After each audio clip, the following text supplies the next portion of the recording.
SAMU, a sigla SAMU é o Serviço de Atendimento Móvel de Urgência, né? Então, nesse serviço, quem está numa situação de emergência em saúde, ele liga para um dígito, que é 192, e faz a solicitação de um recurso. E esse recurso é enviado de acordo com aquela emergência, né? Então, é um atendimento no local onde está acontecendo a emergência. Para a gente poder ter esse recurso, a gente tem que ter um sistema de triagem e uma central muito bem feita. Você está raciocinando com uma presunção de emergência, você está raciocinando com uma emergência na qual você não está vendo o paciente. Então, alguém que ligue para o 192, né, ele vai ser atendido por um dos 30 pontos que nós temos aqui e ele vai informar aquilo que está acontecendo com ele ou com alguém que ele está vendo. Pode ser um solicitante e não é necessariamente a vítima, muitas vezes não é. Então, o sistema nosso de recepção e triagem, ele foi muito bem estruturado para esse tipo de atendimento, né? Em qualquer lugar do mundo, o erro na triagem está em torno de 30%. Né? E era o erro que a gente tinha aqui também. Você ou valorizar demais um caso que é simples ou não valorizar um caso importante. Nós temos vários tipos de ocorrências, vários tipos de prioridades, são 4 prioridades.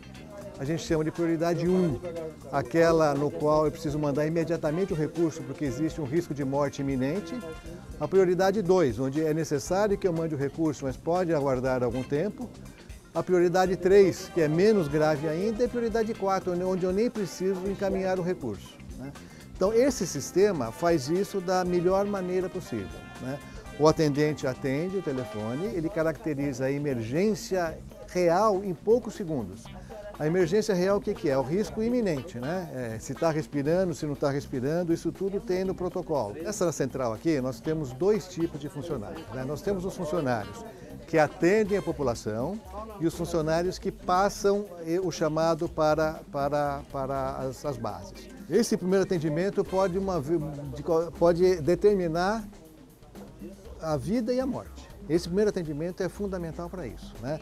Então, na hora que eu caracterizo a emergência real, eu já começo a dar orientação aqui e já encaminho o recurso, né? Então, esse primeiro atendimento é fundamental para salvar o paciente. O chamado, quer dizer, a vítima, o solicitante ligou e foi atendido naquela sala e o chamado foi ele todo tratado, né?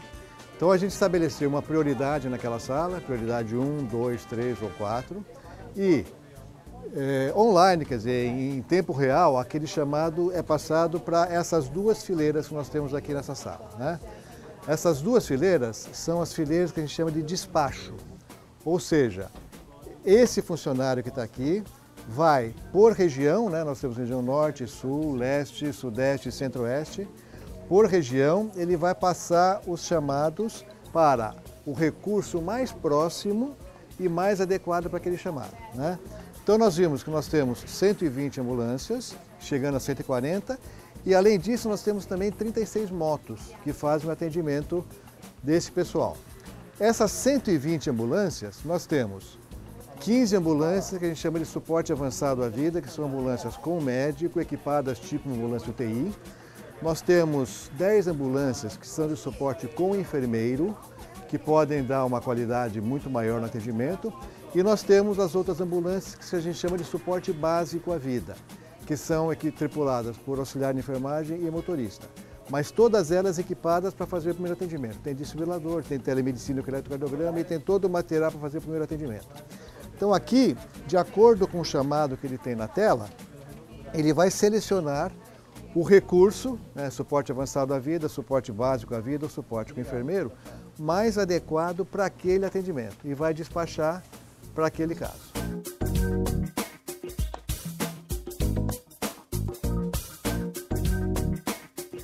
E essa última fileira que nós estamos vendo aqui é a fileira dos médicos reguladores. Todo ato da central do SAMU é um ato médico. Então, quem decide as coisas são o médico. Todo o sistema que nós temos é um sistema que a gente chama de um sistema de auxílio à regulação médica, né? Mas a decisão é uma decisão médica. Então o médico é o único que pode aumentar a prioridade, diminuir a prioridade e orientar tecnicamente as equipes no local da ocorrência. Então os médicos têm, além das telas habituais que as outras têm, nós temos uma terceira tela, que é a tela dos recursos hospitalares, porque ele que vai decidir também para onde que vai aquela vítima.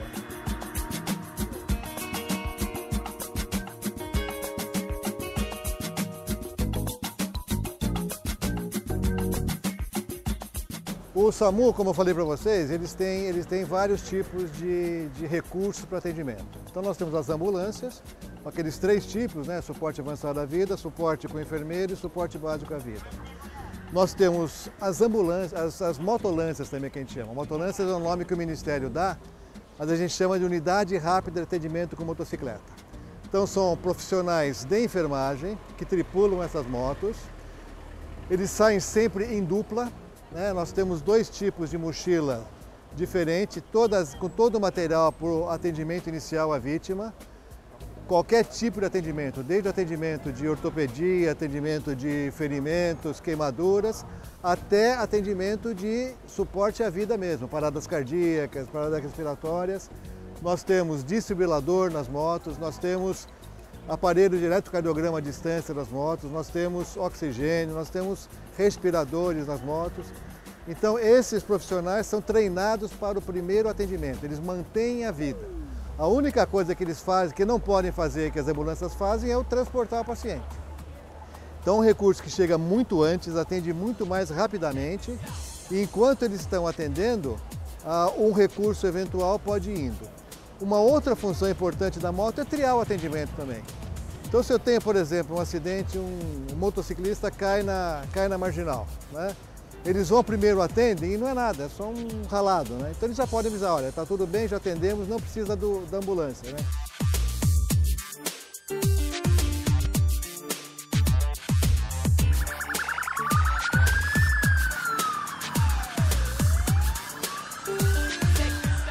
Esta é uma ambulância que a gente chama de ambulância de suporte avançado à vida.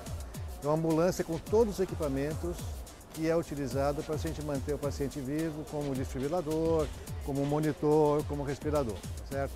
Essa ambulância equipada com suporte avançado à vida, a gente pode chamar de suporte avançado à vida mesmo, quando tem um médico, ou de suporte intermediário à vida, quando ela é tripulada com enfermeiro, mas que tem toda a capacidade para fazer uma série de manobras, né, orientada evidentemente por telemedicina pelo médico, né? Então, a equipe, nesse caso, nós temos um condutor que, além de condutor, ele é um membro integrante da equipe. Ele é extremamente importante porque ele também é treinado para poder fazer as manobras de suporte à vida. Então ele tem uma função muito importante no atendimento.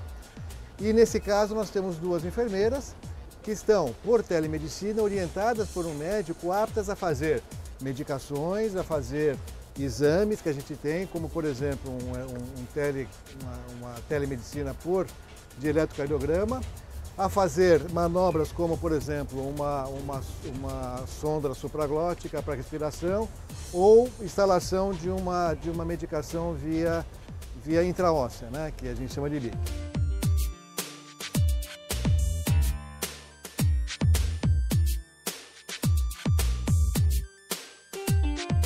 Dor no peito tem um capítulo especial aqui no nosso protocolo, né? Uma dor no peito ela pode ser uma coisa muito simples, uma dor muscular, por exemplo, até um infarto agudo do miocárdio.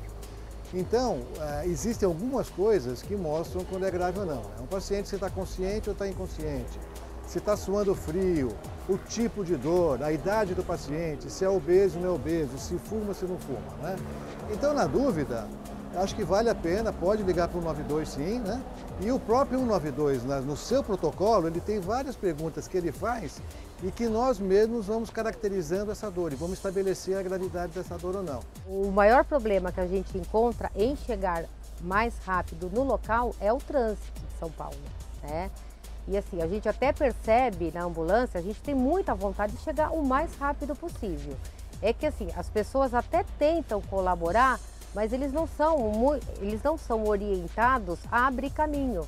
Então isso a gente percebe que as pessoas às vezes, não porque não querem, mas não conseguem abrir o caminho por não por falta de orientação. Nossa maior alegria é saber que a gente conseguiu salvar uma vida ou melhorar o prognóstico dessa vida, né, dessa pessoa.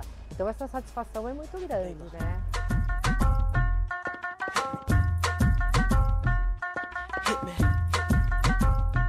O politraumatizado, vamos dizer assim, a pessoa atropelada ou vítima de acidente de carro, nós temos os protocolos rígidos, onde a gente avalia, em primeiro lugar, os sinais vitais, só com a pressão boa, pulso bom. Em segundo lugar, eventuais hemorragias, depois eventuais traumas, fraturas, né?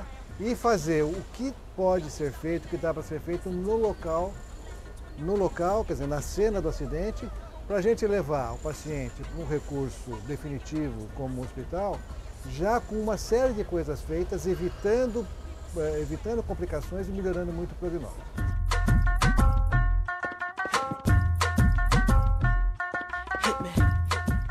Então o SAMU hoje está preparado para salvar as vidas, é isso que é importante. Evidentemente, nós estamos aumentando agora o nosso número de ambulâncias, de 120 estão passando para 140. Quanto mais ambulância a gente for aumentando, a gente vai conseguir atender mais casos, não só os de risco imediato à vida, a morte, né? O risco de morte imediato, mas também alguns casos que não existe esse risco imediato, mas que a gente precisa atender também.